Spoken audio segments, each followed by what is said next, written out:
আসসালামু আলাইকুম। সকলকে আন্তরিক শুভেচ্ছা এবং অভিনন্দন। আগে গ্রামেগঞ্জে প্রায় সময়ই বিভিন্ন সিজনে সার্কাসের প্রচলন ছিল এবং সেখানে বিভিন্ন পশু পাখি নিয়ে আসা হতো। এর মধ্যে অন্যতম ছিল হাতি।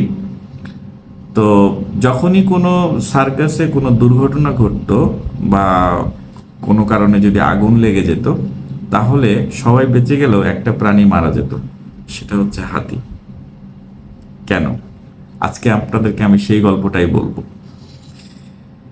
গল্পটার নাম হচ্ছে এলিফ্যান্ট সার্কেল। হয়তো অনেকেই শুনে থাকবেন, আর যারা শুনেননি গল্পটা আসলে তাদের জন্য। সার্কাসে যে হাতিগুলোকে ব্যবহার করা হয়, সেই হাতিগুলোকে অনেক ছোটবেলাতেই নিয়ে আসা হয় এবং একটা খুঁটির সাথে, একটা নির্দিষ্ট গণ্ডির মধ্যে একটা চেইনের সাথে, মোটা একটা চেইনের সাথে বেঁধে দেওয়া হয়।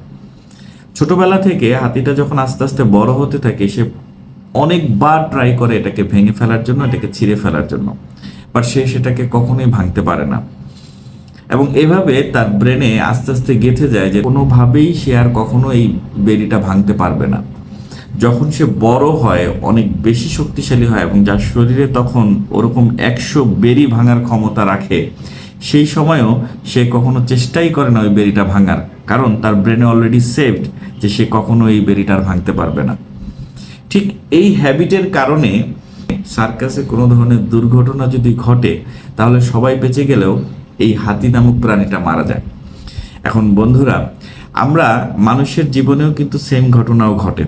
আমরাও কিন্তু এই এলিফ্যান্ট সার্কেলের মধ্যে আবদ্ধ।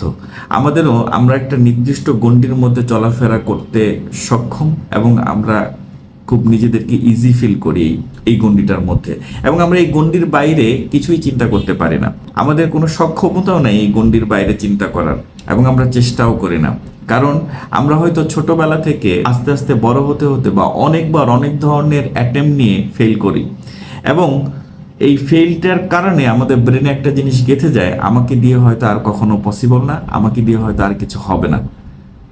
এই কারণে আপনার অনেক সক্ষমতা থাকা সত্ত্বেও, আপনার একটা পাওয়ারফুল ব্রেইন থাকা সত্ত্বেও, আপনার মধ্যে অনেক সুপ্ত প্রতিভা থাকা সত্ত্বেও আপনি আপনার এই গণ্ডি পার করতে পারছেন না। সো সিদ্ধান্ত আপনার হাতে। আপনি কি হাতির মতো ওইভাবে মরে যেতে চান, নাকি আসলেই জীবনটাকে সুন্দর করে আরেকবার ঘুরে দেখতে চান? Thank you very much.